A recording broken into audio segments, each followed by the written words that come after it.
Hello,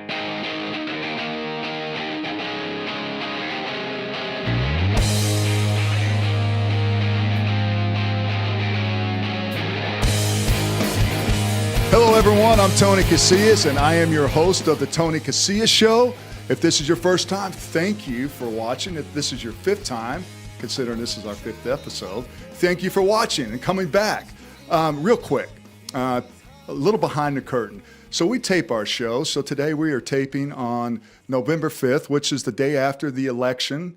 You guys know about that election. And as we all know, there's been a little contention and a little bit of controversy as far as who's going to be the president of the United States. And I just like to say this because I'm not on this political platform, and I have so much respect for my executive producer, Kim Francis, and my producer, Kevin Ebeling. But I don't like to talk about politics, but I just want to say this. Regardless who is elected as our commander-in-chief, whether it's Donald Trump, whether it's Joe Biden, let's all get along because we all got to live in the same country. We all got to accept it. So let's accept it. Let's be peaceful. Whether it's on social media, whether it's whatever platform it is, we shouldn't be judged of the color that we vote for. Blue or red shouldn't be interpreted as a race, so to speak. So let's be kind to each other. Enough politics. Again, I want to remind everyone to watch the show, whether it's Facebook Live, you're watching it now, or if you're watching on YouTube, TV, make sure you share our show with others because that's how we build it. We want to really, really encourage you to make comments on the show, whether it's to our guest, whether it's to me, things that you want to see and talk about. I want you to be part of it. That's what this show is all about. All right, every week we bring in a special guest, and my guest this week is a dude that is making a huge impact. He is a founder of Adaptive Training Foundation. They do so many things for disabled people, but more important, it's individuals with physical or traumatic impairments by empowering them through exercise and through the community. That would be Mr. David Vobora. What's up, bro? You looking great? Hey, man. Thank you. Likewise. First of all, I'd be remiss if I didn't congratulate you on your newborn son, 12 weeks. Yeah, man. What a surprise. We were done. I got 7 and 5 little girls, and so all of a sudden there was this morning. I was like 6 a.m. I was eating breakfast, and I'm pretty sure the eggs fell from my mouth when she walked out with that stick. And it took us like 2 weeks to be happy. I mean, like it was like we just thrown all the baby stuff away. Anyway, all to say, I thought for sure it was a third girl. Right? Like, because God has a sense of humor, and that's the ultimate revenge. Right. She knows what I did in college. And anyway, without going there, Mom, love you. You just got to continue trying. That's it. Practice. Yeah. So anyway, boom, gender reveal. Man cub. I think God gave my wife a boy. I don't think he was giving me a boy, but he was giving my wife a boy. So I'll take it and Field Michael Vobora, which is cool. One of my buddies, Navy SEAL, was like, you named him Field. So one day when there's a stadium named after him, it'll be Field Vobora Field. I'm like, that's exactly why, sir. Yes. Well, you're telling me before we started the interview that he's a big kid. Behemoth. 8 pounds. Did you say 12 ounces? Yeah, he was 8'10" at birth, but he's now 12 weeks old. He's 26 inches and 22 pounds. Well, your wife was hating you during labor, wasn't she, brother? Dude, he wakes up so much of the night. I feel bad, right? That he just screams, and she's a saint. She feeds him and I was going to say, do you get up and you change diapers? Or of course, man. Okay. Yeah, of course I do. But, I think it's interesting because my girls, right, like last night. How old are your girls? My girls are 7 and 5. Okay. So, Daddy comes home and I'm the hero. Yeah. And so last night my wife, I asked a question at dinner. I said, who's the cool parent? And of course, right, they said me. There's something about a girl. I have a girl, Sophia. She's 20 years old. And there's something about that little girl, man, that melts your heart. And daddy-daughter thing, right? Yeah, they got you. Yeah, so they'll choose me over mom any day. But you got your boy now, man. But that's the problem is now he's her best friend. That's what she says. She says, hey, best friend. Like, the first night in the hospital, like waking up in the morning, she looks at me and she's got tears in her eyes. I said, what, baby, what's wrong? She goes, nothing's wrong. She goes, in the night he asked me if I'd be his best friend, and I said yes. Pretty sweet, but yeah, little man is all about his mama. That's awesome, man. Congrats on your boy. So let's start where it first started. Where you grew up in an Oregon guy, right? Yeah, Oregon Duck fan through and through. Pops played for the Ducks. Thought I was going to be able to play in Austin Stadium. Unfortunately, didn't get that chance. I did get that chance, but as a visitor, as an Idaho fan. Well, sometimes it's just not. It wasn't in the cards. That's right. But I wouldn't change it, man, because what I was able to do as a true freshman at the University of Idaho, Started real early, real young. I was like 190 pounds playing playing linebacker. I was formerly a quarterback in high school. And then this whole like being physical thing and downhill in the run, being 190 pounds. Yeah, that's something about running into a brick wall that sometimes 190 pounds, it doesn't work very well. Indeed. And there were fullbacks back then. I know for those of you that are young and listening, that is something that is relatively what's a extinct. fullback? What do they do? Especially in college, right? Nobody's running downhill. Isn't it amazing when you watch college now? It's not. There's no under the center. It's all shotgun, and it's just the way the game is. And no one can college tackle. Oh, we'll get to that. Yeah. Did you always want to? Is that something you always had the passion to do? Is play football? I mean, did you play any other sports, or is it just I'm a football guy? I was a football, basketball, baseball guy. My freshman year, I quit baseball coach, which baseball is my best sport. I know there's a lot of football players that say that, right? We go, we should have went to baseball, better money and guaranteed money, long-term contracts, and physically you don't get beat up. But it's boring, right? Like it's not. Yeah, it is. That's the one thing about baseball. I mean, you go to a game, you've been there for 3 hours at the bottom of the fifth. That's it. And you just have to know that and check up like, all right, this isn't going to be an adrenaline rush, right? I may get something few and far between. But for me, football was always it. I was a guy, jumping out of my window in middle school, not to go meet up with girls, but to run down to the high school field and throw the ball up to myself and just dream, man. Just dream big. So it was always in my blood. Yeah, that's pretty cool because that's the thing about the game of football. You got to have the passion because the physicality part of it. What was you mentioned Idaho. Yeah. You mentioned your freshman year, tremendous year. What was some of your best memories from playing for the Vandals? Vandals. I'd say, this guy named Dennis Erickson, Coach E, who formerly coached at Idaho, tons of success. Absolutely. Before he went on to coached the U and had tremendous success. Legend, right? Yeah. So he came in my junior year as the new head coach and basically sat down with me and was like, hey, he said, what position do you want to play? What? He's like, because I just want you to run and make every tackle. And I said, cool, put me in the middle. I'd always played on the outsides, and now all of a sudden I wouldn't have to be like they could run directionally away from me. So now he put me in the middle, and I started having 19, 20 tackles a game, and boom, it led to some scouts looking at me. And again, I was always my whole career I was the like underdog, that guy that's like, hey, he's good, but is he good enough to take that next step?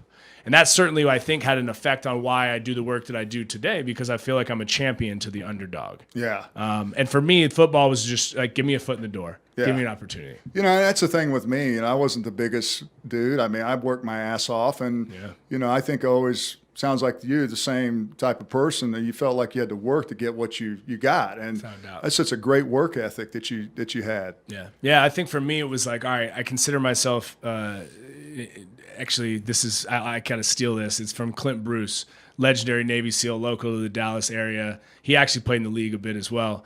But Clint always says that he's an achieving average, right? Not an average achiever, an achieving average. That's average well talent, right? But through hard work, he's been able to foster success that beats the person more talented. To your point. Yeah. Well, and then you went to finished up at Idaho and had a chance to get drafted. People don't know about it. Mr. Irrelevant is, for lack of better words, the last player picked in the National Football League draft. Yeah. What was your whole thinking of that when that was labeled you to be the last player picked in the draft? I mean, because it kind of comes along with the tag name and everything. Yeah, and it's fun. Yeah, the stats aren't real good for that guy making the team, much less playing. But for me, it was like I was a late round pick. And it was a late round kind of slated pick. And then the draft was going on. I think most of my friends had too much to drink and were passed out by the time my name got called. But Scott Linehan calls and says, hey, man, like, I want you to know, we're drafting you at this spot. Don't worry about the title, the statistics. But for me, it was like it much better than being the second to last pick because your signing bonuses are pretty much the same. But this came along with a bunch of media, right, a platform. Yeah, and I remember you. Yeah. That's it, right? Yeah. So it was like, all right, man, I could either see this as a disadvantage, right? I already had a big chip on my shoulder. I didn't need anything even bigger, right? I had something to prove. But it was like, this is something that I can take this perceived label and reposition it for something impactful. And when first week at St. Louis with the Rams, the community relations department came to me and were like, would you come and speak to this local elementary school? Love to, right? And how I opened was I said, Tony, how many of you guys have ever been the last pick on the playground? Hands shot up. I said, well, I was the last pick on Sunday night. And it's not going to stop me, and this shouldn't stop you either, right? So, again, it's how you position what it is that people label you as that can be your superpower. Yeah, it's kind of like your tag. And how do you use Mr. Relevant, as you mentioned, to motivate yourself? And I mean, what other kids now, especially, feel that way? That's a great way to phrase it. So you mentioned you played it for the Rams, and you were obviously St. Louis at the time, and then you went to the Seahawks. Yeah, Seahawks. I mean, that was a Legion of Boom back then. Yeah, it was. So what was that whole with Pete Carroll and Marshawn Lynch and Richard Sherman? Yeah, it was fun. It was really fun. Were eyes a little wide open when you went there? It was cool for me, like being a visitor going into CenturyLink Field and that hostile environment was rocking. But then all of a sudden now to be the home team and to play on defense when that sound is coming down, dude. You talking about adrenaline just coursing through you. Yeah, exactly. So yeah, Pete got me pretty good. He likes to, as I came over from St. Louis, myself and Sidney Rice had just signed, and so he's a prankster. Right? He's a jokester. And, he opens the team meeting the first morning I'm there, and he's like, he starts talking about these deep things, like real motivating, inspirational things, like, picking players like, hey, when you helped your mom through cancer, right? One of the assistant coaches who is of Arabic ascent was like, hey, when you took that suicide bomb off your cousin.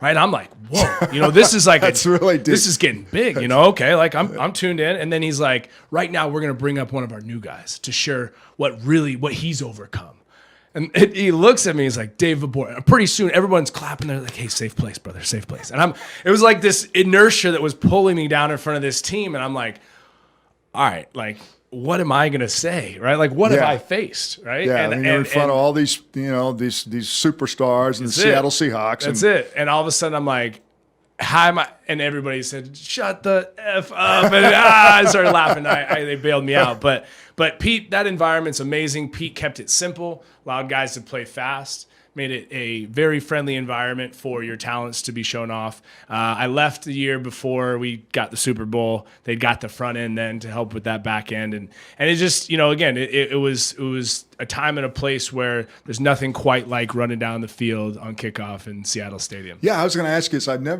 obviously never played in the Seattle, the home of the 12th man, where it's just so excruciating loud, especially for the visiting team. Yeah. What was that like? Because you can kind of feel it through the TV, how loud it is, those decimeters and everything. But how loud is that? Because I just imagine playing at home there as a defensive player. Dude, man, you're talking about just more adrenaline. Yeah, it's sick. There's no drug in the world that could make you feel that way. I mean, it to me, like, the closest thing to that level of adrenaline would be combat. It would be stepping outside the wire with your boys, kitted up and ready to go take out some bad guys. Yeah, that's great.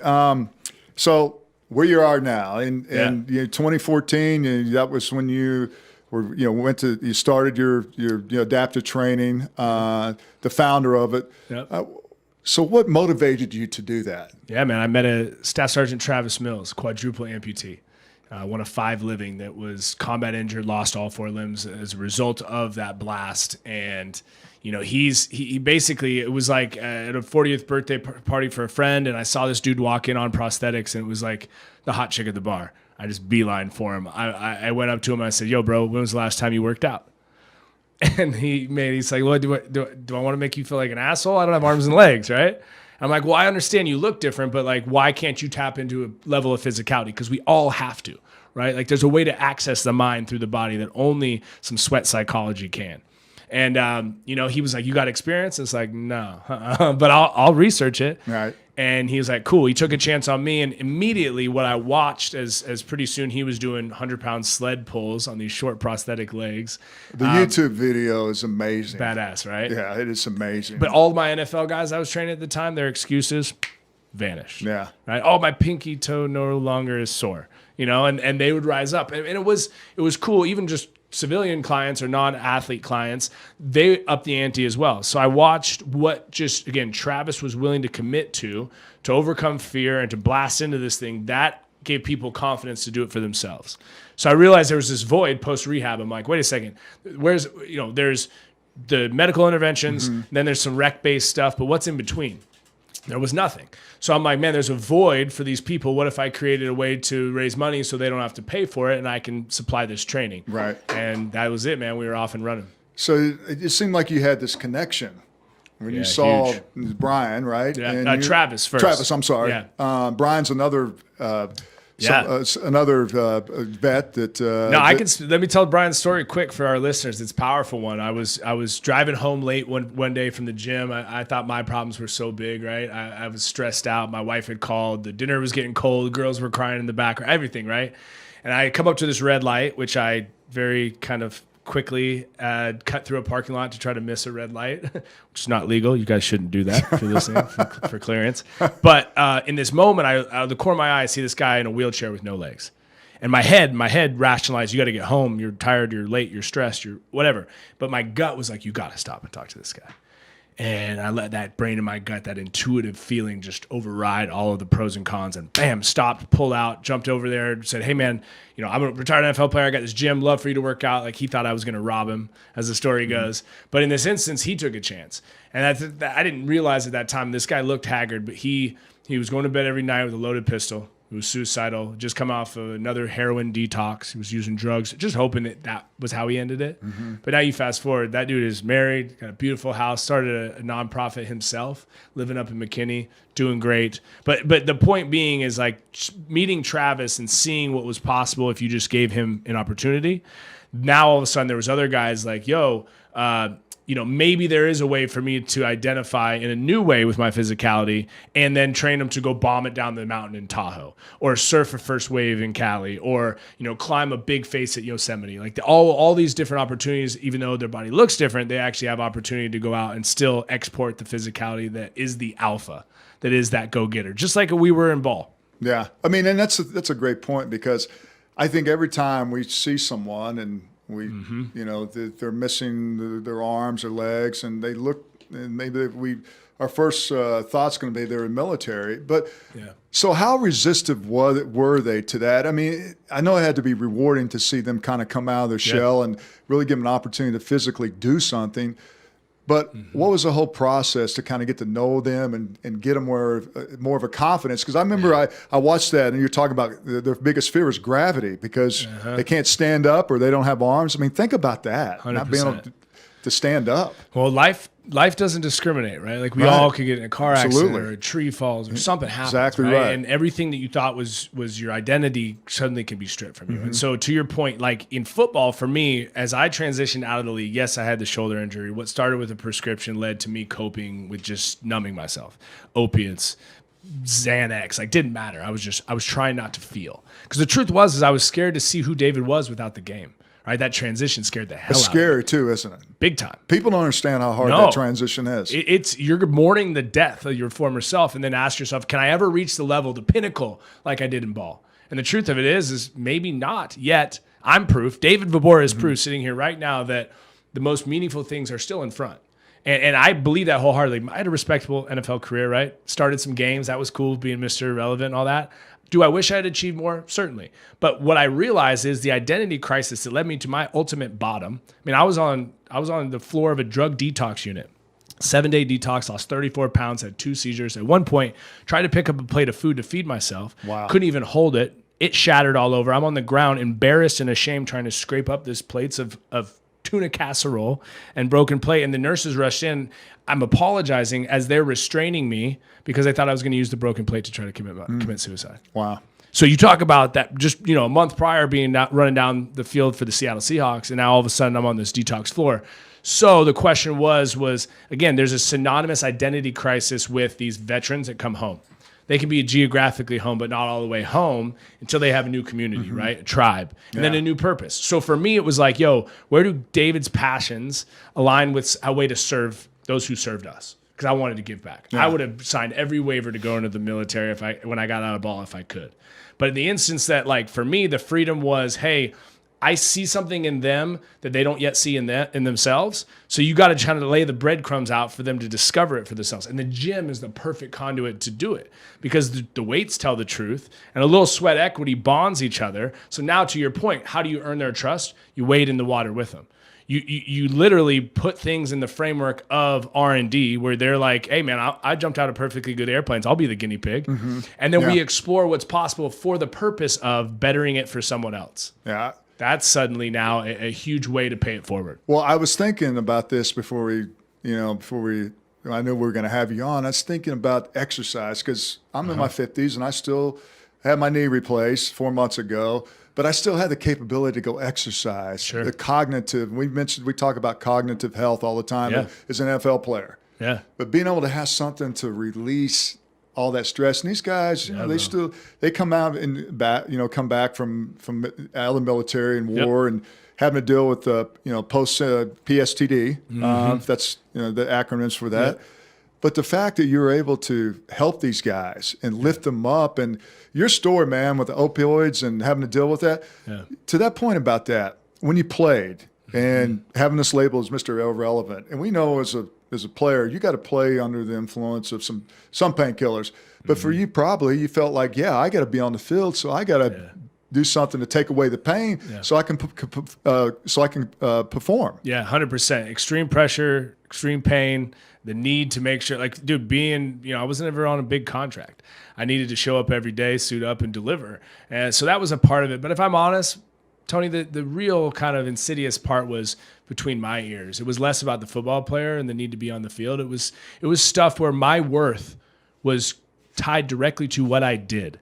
If you're listening to this and your identity, your worth, your definition is solely tied to what you do, you need to go get a little soul check. Yeah. Right? Because the truth of it is like you're a human being, not a human doer. So at first, you got to realize like all of your gifts, your talents, those are meant for the benefit of other people. Well, and especially to the point about that is that there's so many people today in the social media environment that want to be famous. Yeah. And if they're not accepted, or the influencers. Yeah, the influencers. And then, if you have kids and that are on social media and they've been around that the rest of their lives, it's all about someone liking them on a picture or something. And the point about not being accepted, I mean, that can be really compelling. Yeah. People handle that totally different. Yeah, I mean, chemically, you get a little hit of oxytocin and dopamine, right, when you get a like on something on Facebook or something on Insta or whatever. And there's a dangerous sort of hollowness of this cognitive masturbation, call it, right? Like you scratch the itch, but then it becomes more of an itch, and you have to continue to go back. Yeah. That's it, right? It's a high. So where do you go then, right, to do something in a sensory way, like exercise, where when your heart rate goes up, that little voice in your head that tells you to throttle back, right? That to me is I thoroughly enjoyed living a life where that voice comes up and I get to be curious about whether it's true or not. Like climbing Kilimanjaro or running 100 miles in 24 hours or doing hard things, because through that I get to learn what's really between my ears and whether I have 100 miles in 24 hours. Yeah. Yeah. Expand on that. I've never ran. I had never, as of April 1st, I had never ran more than 10 miles at one time. And so I had this, this crazy, I want to go and run 100 miles in 24 hours. I'm going to train for it. So I started training 60, 70 miles a week. And it was about 6 weeks. I was going to do this over 4th of July. But then I was like, man, why would I do this in the Dallas heat in July? Memorial Day came. It was actually cool kind of rainy weather. So I set out at 05:30, and I ran for 24 hours. I completed it 23 hours and 51 minutes. I had 9 minutes to spare. I couldn't walk for a couple of days. I was going to say. I lost every toenail. I pissed blood for a couple of days. But you know what? With 8 miles left, I had to run sub 12 minute. I ran out of water, ran out of nutrition, and it was all mental. I went to that place, full cyborg, right? Like just went to that place to which I was hallucinating. At one point, I was starting to run in this loop. My guy who was crewing with me got on my hip like a sheepdog and helped like funnel me back to the path. Like a seeing eye dog. That's exactly right. And so for me, it was like there's only times and places where you breathe a little bit of uncommon air and you have certain epiphanies. Every step, have you ever had a panic attack or anything like that? So imagine that feeling.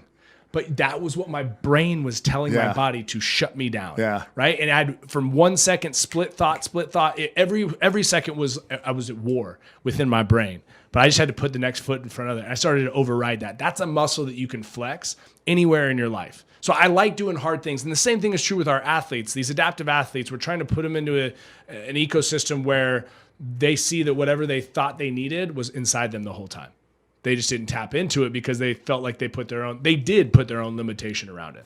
Yeah, and I guess the way when you look at that, you try to to live vicariously through them as far as, and maybe it's not the best way to describe it, but 100-mile run in 24 hours, and the military, the people that you're training don't have limbs, and you're trying to do something that you really didn't think you could do and overcome it.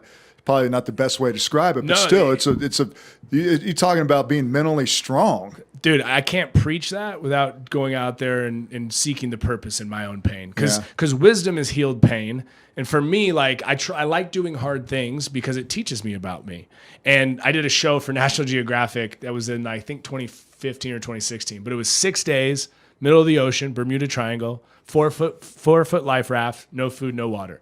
With a partner that they simulate a shipwreck and you get on with your partner for that. Now, we were the first raft to make it. Okay. My partner was rough. If you watch the episode, it was rough. I got salt abrasions head to toe. We didn't eat for 6 days. So it's a survivor. It's a endure well, right? Suck fest. But again, the point being is I was able to draw on, again, inspiration washes off, but if you can convert it into aspiration, you can acquire motivation and then put it into practice.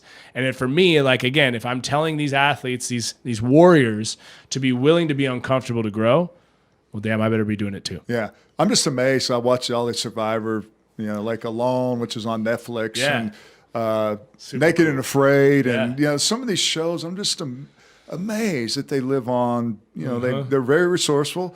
They live on bugs, but they can survive for 21 days. It just makes me feel like a total I'm soft. Here's the thing. You would eat that person that you're out there with, and you'd be good for more than 21 days. Tony, you just break them. I don't like flesh, man. That's great.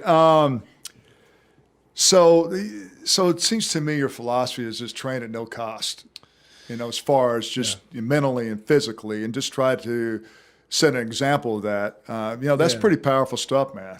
Yeah, I think you got to be mindful, right? My wife always says she knows who she married. Because I can try to be smart, but I can't be safe. Safe that's a death, man. Yeah, that's a slow death. So for me, it's a lot of people are afraid to get out of that comfort zone. Yep. They don't want to go there and feel that. And they'll say with their words that they do, right? But their actions are not following it up. Yeah. So to me, the integrity that it takes to put something up on the wall, right? And then be willing to go toward it, be accountable to it, and be willing to publicly fail if you don't, right? Yeah. That to me is where I find the most clarity, the closest thing to ball, right? The closest thing to ball. Yeah. And again, this 100 miles, I didn't tell anybody about it previous, aside from the guy that was helping me. But no one trains like that in the National Football League. No, they don't. No. That's totally different energy system. Norm there. That's an old guy who was in quarantine with his wife pregnant that needed to go get some mileage in. But no, the crux of it for me is I want. Again, it could be a quadriplegic who's willing to push himself a few miles to take public transport to go to the gym or to the grocery store. Like that could be their 100-mile, right? And that's really cool too. So it's not about, equal comparison in what you did, what I did. It's really just about the sacrifice that was necessary and the discipline that got it done. I think it's interesting how creative you are in some of your training sessions with the athletes that you train. That again, they're afraid of gravity because of no arms and legs. How do you come up with those type of training methods? A lot of it is again, we want to keep them safe, sure, but safety for the nature of facing their fears. We find these growth-producing fear encounters. Maybe it's getting down out of your wheelchair, laying flat, and getting back into it. Here's an example. One of our spinal cord injuries, I had him do this. He had never done it all solo. It took him about 4 minutes. We timed him. And he was stoked that he got it done, and we celebrated him for that. But then I whispered in his ear, I said, hey, if your house is on fire, does 4 minutes cut it? He looked at me and was like, no. And I'm like, all right, so what's it got to be? He's like, 30 seconds. Yeah, that's great. So then we trained him, right? Awesome. Core stability, understanding a weight transfer. But the main thing that helped him was he essentially used gravity, right? To flop himself and then use the momentum and get himself back in the chair. And he was under 30 seconds. Amazing. So again, the illusion is that the ground is going to hurt. But if you become like a good martial artist, right, that uses the momentum and then transfers the energy, it's principles that apply that work. And then when they work, it's like, whoa, if you were to tense up and tighten when you hit the ground, right, it is going to hurt. You'll be rigid. Right. Sort of, this is a bad analogy, but the drunk driver in the car crash is rarely hurt because they're relaxed, right? So that Bruce Lee, be like water. We'll use things from martial arts. We'll use things from Pilates. We'll use things from surfing. We got to make it fun. Rehab is sterile, right? Oh, X number of reps and sets, do this. For us at Adaptive Training, it's about being innovative and creating an environment where they can have fun while they're doing it. So most of the athletes and the people that come in and train with you, there's a lot of them that don't trust you, or they don't. I don't think they believe me right away, or think that they can accomplish because they're having it's an uphill battle, man. I mean, how discouraged is?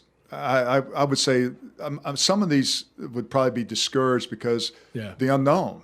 Bingo. And we all feel that a little bit during COVID, right? Yeah. Like our athletes are the perfect example of the rug being pulled out from under them, right? The uncertainty of this pandemic and this election and all these. There's a lot of things that could put you into fight or flight response, right? But these athletes are the reminder for me. And again, my job, David Vobora's why, is to help people close the gap between who they think they are and who they're called to be, okay? And the becoming that happens in the process is honestly, it's an attribute to, I believe, what divinely was appointed in their life that was meant for harm to be used for hope. Hey, it's a great message. One thing that's really impressive, you were featured at 10 featured stores by the Starbucks CEO Howard Schultz in their series Upstanders. Yeah, it was amazing. That's pretty cool. Super cool. That piece that featured me stopping in the parking lot for Brian was powerful. You know, if you treat people broken, they act broken. Right? If you look someone in their eyes, you treat them like a whole person, that person shows up. I don't care if they're disabled, homeless, wealthy beyond measure, right? Like you just treat them as a human being. What advice do you give to people that meet people that you just, because people react differently. Yep. When and it's there's so much they can't handle it. Yeah. And I put yourself in your position, but how would you? What advice you give people to be able to communicate and have a conversation with someone like that? Don't let your brain rationalize yourself out of engaging with that person. Right? Like my girls, they don't see disability. They've grown up around this. This is that, right? So, but we've also taught them that you don't look away from someone in pain. That like, or seemingly in pain. So again, for me, it's like, here's an example that's separate from someone with a disability. I'm walking into 7-Eleven one night with a combat injured veteran buddy of mine, okay? Homeless guy runs up. I'll be honest, I wrote him off. I went into the 7-Eleven. But I look through the window and I see him holding my boy up. So I walk back out to see what's up. And in this moment, I see my friend reach in his pocket, pulls out a $5 bill, goes to hand it to the homeless man, but holds on real tight. Homeless man grabs it, realizes like, oh, this bill is not coming, and he has to turn and transfer his eyes up to look my buddy in his eyes. Real casually, my friend lets go of the bill and says, "You're worth it." Kind of puzzled, homeless guy turns, starts to walk toward me and into the 7-Eleven, but then doubles back to my friend and looks at him and says, "What'd you say to me?" My buddy real casually reaches down, pulls up his pants leg, reveals his prosthetic leg that he lost serving our country in Iraq. He looks this man in the eyes and he says, "What I did for this country, I did for you. You're worth it, and you're worth this money." Dude, what I witnessed was no small thing. Yeah. What occurred, right? This man took the money, didn't walk into 7-Eleven, walked down the sidewalk, around the building, and out of sight. What I watched was hope being dealt. So the answer to your question is you look somebody in their eye, right, as a human being first, right? Drop all of the narrative that you wrote, right, based around their color, their clothes, their this, their that, the other, and you just allow for the presence of two humans connecting, whether you got a mask on during COVID time or not. That eye contact is everything.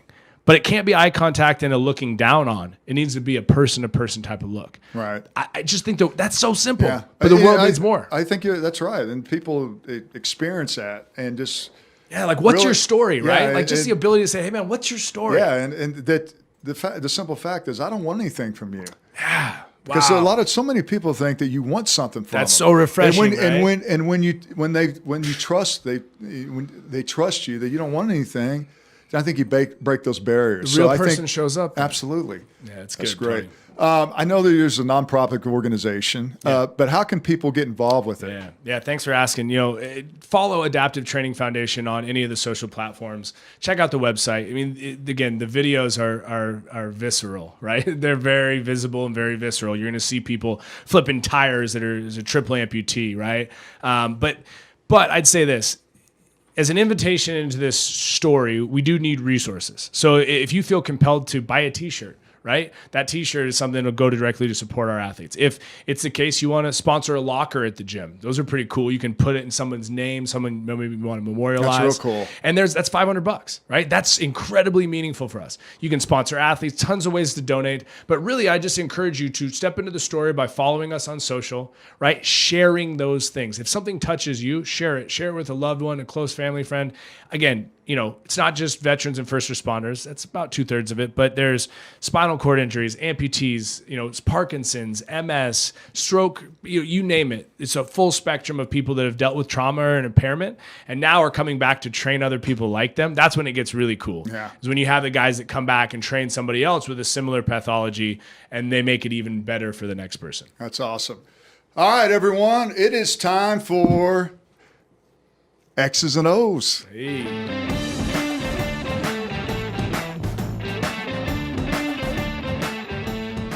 All right, Dave. Cool. This is a part in our show. We have a little fun. We have X's and O's. We'll get to our next segment here shortly. All right. I ask you, more life situations. Okay. Whether it's giving advice for relationships and, dating, whatever it may be. But I want you to tell me the story of how you met your wife. Yeah, man. So I was living in California with a teammate that was on the Rams with me, and I flew out. It was the Jerry's World grand opening, right, for Super Bowl. I Ice remember storm. that was a tour. That was a horrible day. It was a miserable weekend of weather, but it led to this epic connection with my wife. So I'd flown here. There was no Uber. You couldn't get a cab. I was at DFW airport stuck. And I called my buddy back in Cali. I'm like, hey, man, do you know anyone in Dallas? And he said, well, there's this girl I went to college with. Let me see if she'd pick you up. So she shows up with one of her friends in case I'm a creeper. And I'll remember exactly what she was wearing. I can see her right now. She steps out of the car. What was she wearing? Some black tights, had this kind of leopard fleece thing on. Okay. Which was just awesome. Yeah. And I got in the car. Hadn't even asked her name. I just said, are you single? It just came out of my mouth. I didn't want to say that, but I said it and then I had to own it. She's like, yeah, right. And her friend kind of giggled in the back, and I'm like, oh, I totally blew that. I blew it. But as we got out of the car, back at I dropped my stuff at her place until I could go, and I was coming in town to sell my Super Bowl tickets. Let's just say what it is. Yeah. Right? You know how it goes. Yeah, Make some good dough off of Yeah, this. absolutely. So with it, I called my girlfriend back in California. I'm not proud of this, but I broke up with her over the phone. Hey, at least you called her. There was no texting back then. Glass is half full, Tony. Thank you. But yeah, the nature of doing that, because I just knew that God slapped me upside the head when I met my wife, Sarah. And the rest is history. So how long have you guys been married? So check this. Okay. That night we go out to Old Dre's, right, downtown, and we're partying, whatever, and I had the bold move. I lay a kiss on her. Dude, she pushes back, which has never happened to me, right, for the record. And with it, I'm like, I'm so sorry. She's like, no, Did you tell her that? This never happens? No, this is my first time ever doing this. But I looked at her, and she goes, did you have a lime in your drink? And I'm like, yeah, baby. I'm like trying to play it cool. I don't know. This is never. And she's like, I'm allergic to citric acid. Really? And I'm like, how allergic? You got an EpiPen? She's like, I don't have it on me. I'm like, so literally, we pay as fast as we can. We run across the street to CVS. Okay, she's swelling up like Will Smith and Hitch. Oh my gosh. Okay, she's face is going all pushed in, and she's got rash. And at this time, I stuffed 2 Benadryl down her throat. Right? Alcohol, Benadryl, not a good mix. Now I'm literally carrying her. So this happened in the time frame of... This is over the first 12 hours of meeting each other. So I'm carrying this girl back to her apartment, her loft downtown. I know her first name. I don't know her last name. I'm thinking about all the elevator cameras and things. I'm like, if this girl dies, I'm a murderer. I will be responsible. So the joke was... You'll be that creepy dude. That's it. Yeah. So the joke was she took me home the first night. But I stayed up the entire night making sure she was breathing, keeping my hand over her and making sure. That is an amazing because story. I'm like, and she woke up in the morning, all the swelling was gone, but she was sunburned, head to toe. And it was that look at her either we're never going to talk ever again or we're Is there 2 versions of that story? Is it your version and her version? That's my version. You have to get Because I have a version of how I Sarah. met my wife, and she has her different version, but that's... Yeah, That's a just hell of a the version. alternate ending. No, from us, man, that was crazy. She moved to St. Louis a couple months later, and she was with me through all that gnarly opiate addiction and all that stuff. And yeah, she talked me into moving from Cali on the coast to Dallas in August, which was like moving to Mars. I hated Dallas at first, and then I started Talking about meeting a culture shock. the people, though. People down here are awesome. Yeah. That's what changed it. So you look like a California dude, man. I mean, you're cool. I mean, good looking dude. And so you were like, you wanted to be the surfer out on the West Coast, I right? did, So man. you I wanted thought to for be sure. I think down I was Huntington Beach, looking good. I paddled into this wave that I had no business being on, and I remember getting caught in the surf and held down for a couple waves. And like, if you've ever been in that, you feel like it's it. No, I've never done that before. Dude, when you're getting rolled by the even waves, in my prime, I would not do that. you need to, because at some point In my is prime. Okay. I'm way removed from that. Well, hell no. I'm paddling back out. I finally get out, and I'm exhausted, just smell like, And I remember this little 14-year-old Grammy is just flicking by on the board, and he looks at me and goes, "Probably should have let that one pass, brah." I remember thinking like, and I'm back. I was like 240 back then, so I was like, I'll kill you if I see you on the But now surfing, I still love it. It's still like, there's nothing better than standing on a board, flying on the water. But yeah, I had to say goodbye to the pro surf career. And you have three kids, two girls, kids. and your newly born son. Yep. You and your wife been married for how long? It'll be 9 years next year. Nice. Yeah, we just had 8. So how hard was it? You said you went through that whole opioid addiction, and and just how important was she for you to be there to support you? She continues to be my true north. It's not. It could be you can fill in the ick, right? I can be a workaholic. Mm-hmm. I can, you know what I mean? Like the narcotics for me was just like the first time to realize, like, whoa, I'm so all or nothing. Right? The moderation is for cowards. Like in ball, it makes sense and it works. But then you start to get into trouble outside in your life. And so it was maybe a year into adaptive training, and I was trying to still manage my for-profit side. I was training the style box, and I had my little people over here. It was great. I was connected in Dallas. It was some good money, but it was really just it was more of the networking. Right. And I came home. It was like 2 a.m. There was only one light on over the kitchen table. It was like interrogation room stuff, I like turned, she was sitting there, I'm like, oh, okay. And I sat down, and just real calmly, she looked at me and she said, "Do I have to be missing an arm or a leg for you to put the same type of focus and attention on me and the family?" Wow. Man, Bro. that hit deep. She wasn't doing it as a dig. She was just telling me my blind spot. Yeah. Because what I was doing was a good thing. But she needed more of you. That's it. Yeah. That's it. She said, "There's no mission without a margin." Yeah. I said, "Yes, ma'am." And so I closed the for-profit. Actually, Sean Lee had gotten hurt. Cowboys called. This is a true story. So I'd been out of the league for a year. And when Sean had gotten hurt, again, it felt really good in my ego. Paychecks certainly better on the field than it is not-for-profit. But that Navy SEAL, I had my gym inside of his warehouse, and he looked at me and he said, "Do you want me to tell you what I think you're thinking?" Because he could tell I was struggling with it. And I said, "Yes, sir." He said, "I don't think you want to push pause on what you're doing now, because it's the most meaningful work of your life." Yeah. And that was the last time I thought about football. Yeah. I mean, I still see a couple of guys playing that I'm like, I bet I can go out and smoke that guy. It's hard. I mean, it is the hard. more the farther removed you get, it's a lot easier to adapt to. But I'm not going to lie to you. It was hard for me. And I played 12 years in the National Football League. Happy wife, happy life. I got a question for you, Tony. What do you find yourself still to this day in a cyclical, like seasonal based, like around the time of training camp? I always feel like a little like I just want to punch something. I tried to miss training camp. Oh, David. You got to remember, I played back in the days where real doubles. They killed you. Yeah. So these guys now. What about playoff time? Yeah. Do you feel that around that time of the year? Well, like I something think, in your bones. In the Dallas market, it's very frustrating. And considering now and everything going on. Yeah, I think that once you're able to have an accomplishment, I always tell people if you accomplish something, you're part of history. They can never erase that. Yeah. And if you're able to play and win championships and be with really special people, those are the things that you have. But yeah, I mean, you miss it. I mean, they'll never take that DNA out of you. But then when I wake up in the morning, I'm like, I'm messed up, man. Yeah. But I wouldn't trade it, nothing for in the world for that. But I mean, that's just part of the DNA. Happy wife, happy life. What's that mean to you? Man, it's just showing up. I think too often how I would advise people here would be this. If you are trying to pour from whatever's left in the cup at the end of the day for your wife and or family, you got it wrong. Right? Like I'm a guy who believes in quality over quantity in most places in my life. But when it comes to my family, I'll show up with quality as long as I make out time for quantity. And that's something that, like, me being consistent with showing up. I'm not perfect. Actually, as a result of that night and that comment she made to me, I said, look, I'm not perfect, but I'll be better. And I have been. And I know I have been. So yeah, it's showing up, and her love language is different than mine, right? So you got to figure out, like, oh wait, why is she not getting that my acts of service are proving how much that I love her? Yeah. Where she wants, like, those words of affirmation. Well, I totally understand. I've been married 23 years, and I'm still not perfect. Have you figured it out though? You got the manual for me? No, I don't have no manual. All I know is you got to roll your sleeves up and work hard. What about the manual for your daughter? She's 20 now. She's 20. Because if you would have asked, okay, so here's the advice I want to give you, David. Yeah, shoot. When they're 13, now their daughters and they love you. You're the king, right? And they adore you and everything.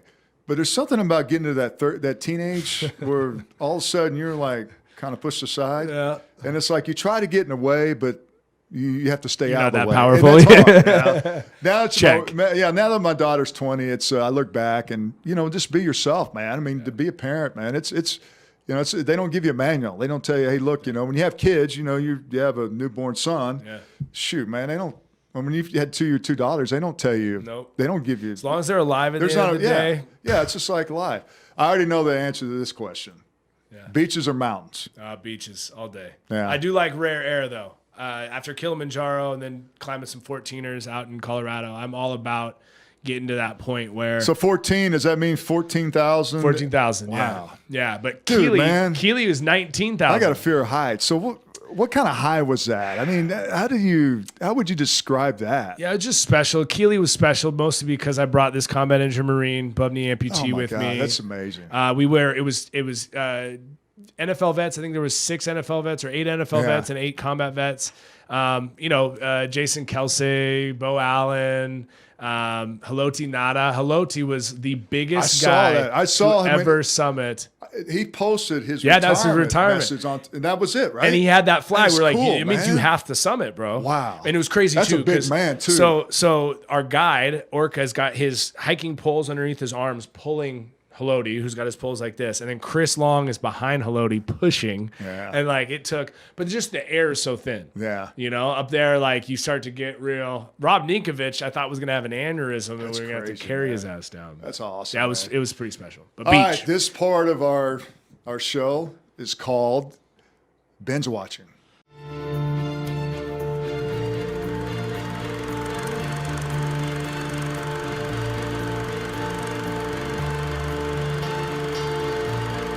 All right, so we talked about COVID-19.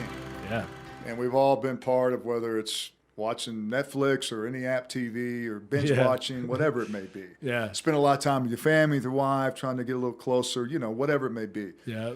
So how about you as far as what have you been binging on? What TV shows or any recommendations you have for the audience, for us? Man, do you watch TV? I do. I watch a little TV, mostly just games, sports and stuff. I am roped into The Bachelorette because that's my time with my wife. Yes. All right, so this year, hey, I'm the same way. Happy wife. I know Dale. I've done a couple of things with Dale. This is I had no idea Dale was the guy. So we got this an exclusive. Oh yeah. Okay, so go. This Bachelorette, and look, I've given away my man card, but I know my producer Kevin doesn't watch it. But anyway, I don't care. My wife watches it, so I have to do what my wife wants, right? That's it. You get this to. Claire. This Claire. Really. She's Dale a lot, gets bro. out. She's a lot. Yeah, but that's the problem. This dude walks out of the limo, and I'm in love with him. And the problem is all those other dudes are getting blank blocked the whole time. Yeah. I feel for those guys. I mean, they're actors in their own roles, in their own movies, in their own lives. They believe themselves. But they're all show's acting kind of like unrealistic. It's ridiculous. Yeah. But I don't know if the internet always wins. If anybody hasn't seen the meme on Dale that looks like Leanne Rimes. What's Dale's last name? What's his last name? Dale Moss. Okay, look up Dale Moss Bachelor. He's got some awesome modeling from the Halloween store, which are pretty. But he was a professional athlete. I like their what's your thoughts about that? There's like 3 or 4 guys are professional football players. Yeah. Like what arena? Is that because my wife said this makes a good point? Maybe they just don't have jobs. Yeah. There's like expert in custodial services. I'm like, bro, you're a janitor. You're a janitor. Like, let's not fluff it up. But no, The Bachelor, I've actually been watching a lot of kung fu movies with my little man. Now that I got like another bro in the house. Have you seen the Cobra Kai? Have you seen? I haven't seen Cobra Kai. It's How is pretty it? good. Is it good? Yeah, it's good. Have you ever seen the Ip Man, IP No, I haven't Man seen that. series? There's 4 of them. If you're into kung fu movies and you're watching this, check those out. You'll binge watch them. It'll take all Cobra night. Kai is probably not as masculine as what you're referring to. This dude, it's actually based on true stories. This dude taught Bruce Lee. Oh, really? That'd back be in the day. interesting. There's some of the check that best out. fighting scenes ever. But yeah, binge watching, man. It's honestly mostly kids stuff. Yeah. It's like, just ridiculous. So stuff. what are kids into now? Is Barney's not in the is he still? No, in they're like watching YouTubers. okay, that's they're right. YouTube kids That's that are crazy, worth isn't like it? 10, 12, 14 million bucks. They do like this kid Ryan who's worth 20 some million bucks or more. That's not the wig. Oh, so your kid? He's doing like toy reviews. Yeah. They're watching like toy reviews or Sounds like someone's YouTubers. watching something that has something to do with their telephone, right? The Yeah. phone ringing. Well, it's because you're so popular, Tony. The People are silencer. the The silencer on your phone. That That happens.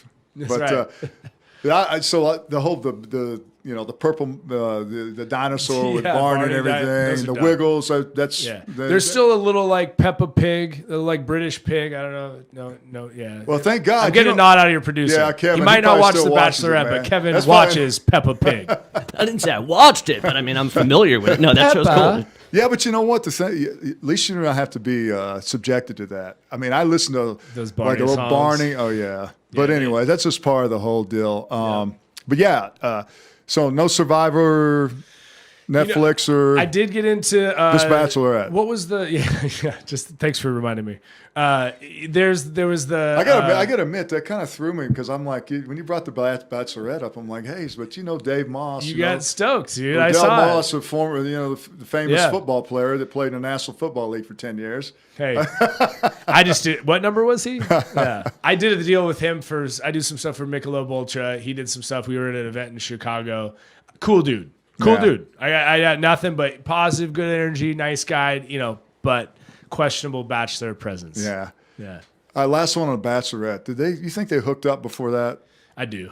mean, Well, I there's- think the whole COVID thing, like Yeah, whatever so- ABC's putting together, they're not telling all this. Who'd have thought we'd end our interview couple of with bros talking talking about the Bachelorette. I mean, this dude it's a freaking mountain, trains these athletes, man. Climbs 14,000 feet without oxygen. Yep. And he's talking about the Bachelorette. Yeah. Well, that's a great way to end this interview. Hey, brother. Hey, thanks a lot for Thanks, joining me, man. Yeah. Pleasure. You're awesome. Love that you're doing this, man. Hey, good luck with you, brother. Thanks, man. Wow, what a wonderful and passionate man David is. Keep up the great work, big fella. What you're doing with adaptive training and our military vets and everyone. Keep up the great work, my man. All right, that's going to do it for this week's show. I want to remind everyone to make sure you continue to watch this on Facebook Live and YouTube TV. Again, I'm going to reiterate, share our show and make sure you comment to me or our guests during the broadcast and share it with a few of your friends. Tell them how much you love the show, and so we can spread the joy of the Tony Casillas Show. All right, until next week, thanks for joining me. Te amo.